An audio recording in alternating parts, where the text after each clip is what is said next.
Uğradığı bir saldırının ardından dünyayı matematiksel şekiller halinde görmeye başladığını söyleyen bir adam düşünün. Üstelik saldırıdan önce matematikle özel bir ilgisi de yok. Akademik başarılarıyla tanınmıyor. Oldukça sıradan bir hayat yaşıyor. Ama bir gecenin ardından her şey değişiyor. Çünkü o günden sonra dünyayı insanların gördüğü gibi görmediğini anlatmaya başlıyor. Yürüyen insanlar, akan su, ışıklar, hatta çemberler bile.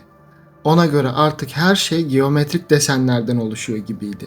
Bir su damlasına baktığında bile karmaşık geometrik yapılar gördüğünü söylüyordu. Dünya artık ona rastgele görünmüyordu. Sanki her şey görünmeyen bir matematiksel düzenin parçasıydı. İlk duyduğunuzda buna inanmak zor olabilir ama daha da ilginç olan bir şey var. Yıllar sonra bilim insanları onun beynini incelemeye başladıklarında yaşadıklarını tamamen hayal ürünü olarak açıklayamadılar. Tam tersine araştırmalar yeni sorular ortaya çıkardı. Bazı bulgular yaşadığı değişimin gerçekten nörolojik bir temeli olabileceğini düşündürüyordu. Peki bir insanın beyni yaşadığı bir travmadan sonra gerçekliği algılama biçimini tamamen değiştirebilir mi? Ve Jason Padgett'in hikayesi bize beynimiz hakkında ne anlatıyor? Jason'a göre saldırıdan sonra değişen şey yalnızca hayatı değildi. Dünyanın kendisi de değişmiş gibiydi. Çevresine baktığında daha önce hiç fark etmediği ayrıntıları görmeye başladığını anlatıyordu. Özellikle ışıkların yansımaları, hareket eden nesneler ve suyun oluşturduğu desenler artık ona bambaşka görünüyordu. En ilginç örneklerinden biri ise çemberlerdi. Çoğumuz bir çembere baktığımızda kusursuz bir eğri görürüz. Jason ise aynı çembere baktığında onu çok sayıda küçük düz çizgiden oluşan bir yapı gibi gördüğünü söylüyordu. Üstelik bu görüntüler birkaç dakika sonra kaybolup gitmedi. Günler geçmesine rağmen devam etti. Bu yüzden yaşadığı şeyi anlamaya çalışıyordu. Daha da önemlisi gördüklerini başkalarına anlatmaya çalışıyordu. Ama bunu kelimelerle yapmak kolay değildi. Bu nedenle gördüğü şekilleri çizmeye başladı. İlk başta yalnızca yaşadığı deneyimi anlamlandırmaya çalışıyordu. Fakat zamanla ortaya çıkan çizimler dikkat çekmeye başladı. Fraktalları andıran desenler, birbirini tekrar eden şekiller ve alışılmadık bir matematiksel düzen hissi. Jason'ın anlattıkları kulağa sıra dışı gelebilir. Ancak zaman geçtikçe çevresindeki insanlar da çizimlerin sıradan karalamalara benzemediğini fark etmeye başladı. Eğer Jason'ın anlattıkları doğruysa, bu yalnızca ilginç bir hikaye değildi. İnsan beyni hakkında bildiklerimizi sorgulatabilecek bir vakaydı. Ve bilim insanları yıllar sonra tam olarak bunun peşine düşecekti. Peki bütün bunlar nasıl başlamıştı? Jason'ın hikayesindeki kırılma noktası 2002 yılında yaşanan bir saldırıydı. O dönemde matematikle ya da bilimle tanınan biri değildi. Ancak bir gece karaoke barından çıktıktan sonra iki kişinin saldırısına uğradı. Saldırı sırasında başına ve yüzüne darbeler aldı. Olayın ardından hastaneye kaldırıldı. Yapılan ilk değerlendirmelerde sarsıntı yaşadığı düşünüldü. Olay ilk bakışta ciddi görünüyordu ama olağanüstü görünmüyordu. O an için ne doktorlar ne de Jason bu olayın çok daha sıra dışı sonuçlar doğurabileceğini tahmin ediyordu. Çünkü hastaneden ayrıldığında onu bekleyen şeyin yalnızca fiziksel iyileşme süreci olduğunu düşünüyordu. Fakat günler geçtikçe bazı şeylerin farklı olduğunu fark etmeye başladı.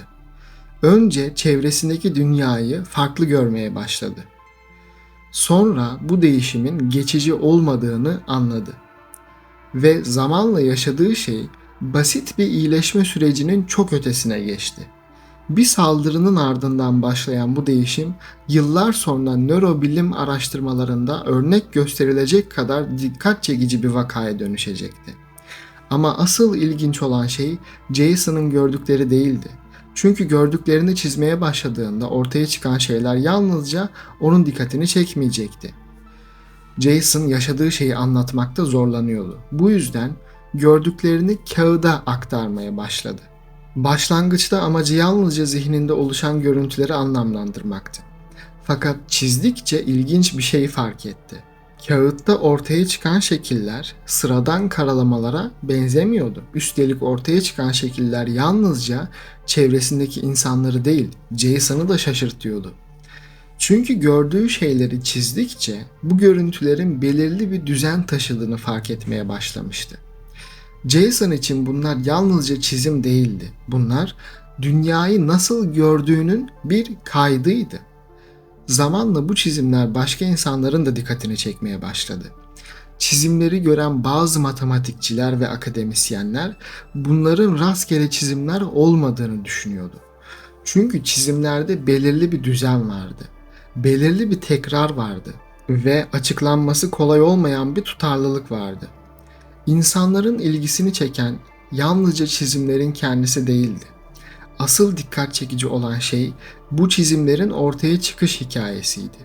Bir zamanlar matematikle özel bir ilgisi olmayan bir insan neden bir anda bu kadar karmaşık geometrik şekiller çizmeye başlamıştı? Bu soru zamanla daha fazla insanın dikkatini çekti ve sonunda bilim insanlarının da. Fakat burada önemli bir ayrıntı vardı. Ortaya çıkan şey gerçekten yeni bir matematiksel yetenek miydi?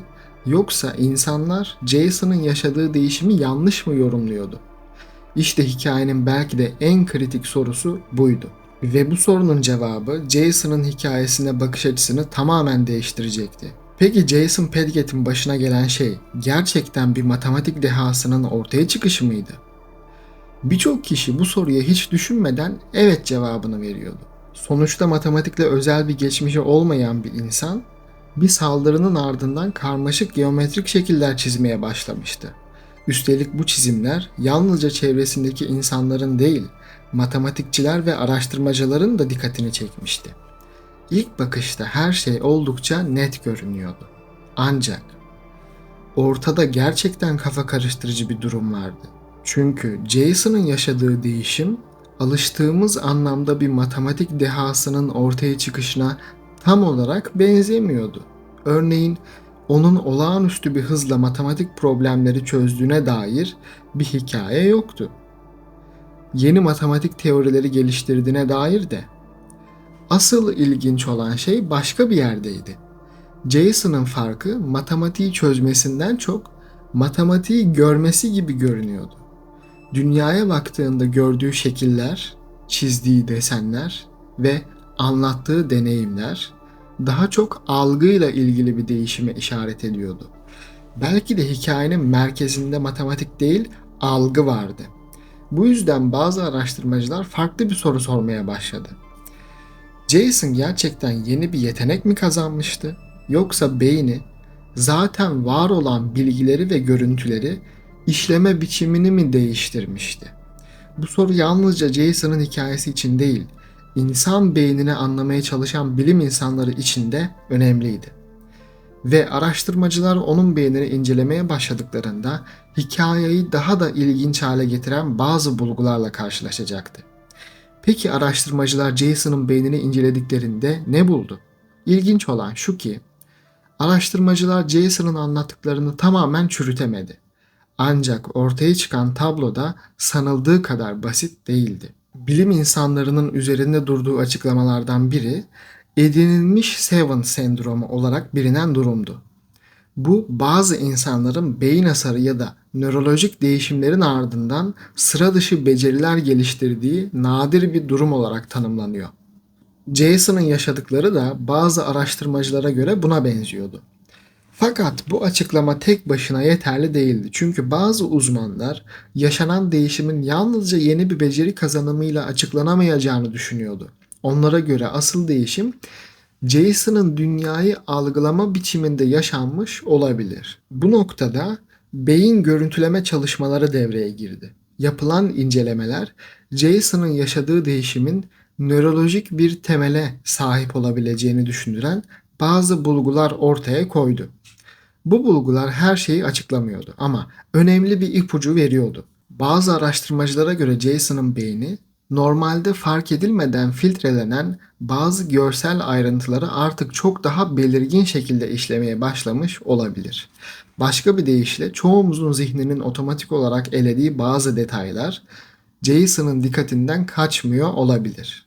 Belki de bu yüzden dünyaya baktığında geometrik düzenleri ve desenleri bu kadar yoğun şekilde fark ediyordu.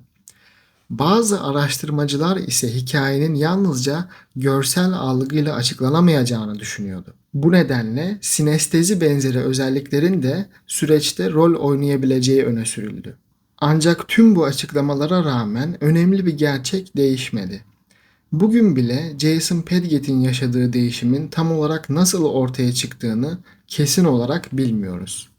Belki de hikayeyi bu kadar etkileyici yapan şey tam olarak bu. Çünkü bu hikaye yalnızca yeni bir yeteneğin ortaya çıkışını anlatmıyor. Aynı zamanda beynimizin ne kadar azını anladığımızı da gösteriyor.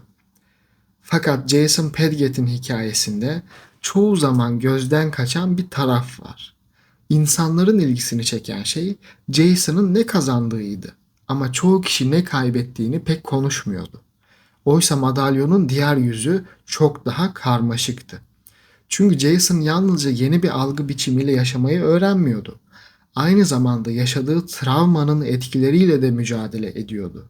Saldırının ardından yoğun kaygı yaşamaya başladı. Kalabalık ortamlardan uzak duruyordu. Bir dönem evden çıkmakta bile zorlandığını anlatıyordu. Bazı dönemlerde takıntılı davranışlar gösterdiğini de söylüyordu. Birçok insan onun hikayesini olağanüstü bir dönüşüm hikayesi olarak görüyordu. Ancak Jason'ın kendi açısından bakıldığında tablo her zaman bu kadar parlak değildi. İnsanlar yeni yeteneği görüyordu. Jason ise kaybettiği eski hayatla yaşamayı öğrenmeye çalışıyordu. Çünkü yaşadığı değişim yalnızca yeni şeyler kazandırmamıştı. Aynı zamanda ondan bazı şeyler de almıştı.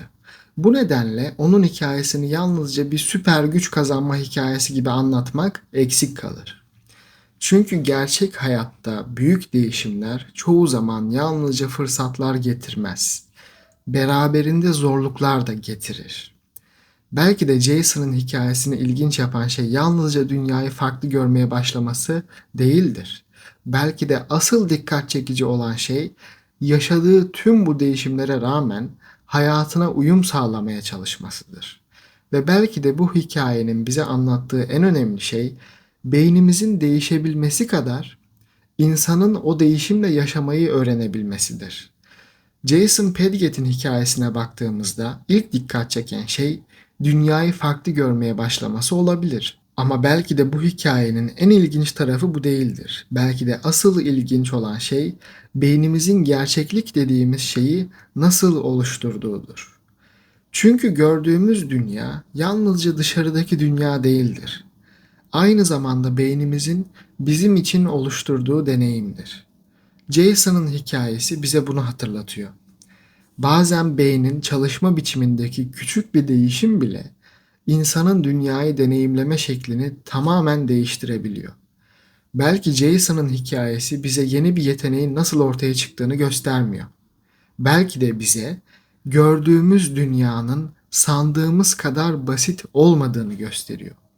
Çünkü bu hikaye yalnızca matematikle ilgili değil, yalnızca nörobilimle ilgili de değil. Aynı zamanda insan olmanın ne anlama geldiğiyle ilgili. Ve belki de beynimizin içinde hala keşfetmeyi bekleyen çok daha fazla şey var. Sizce Jason'ın hikayesi bize beynimiz hakkında ne anlatıyor?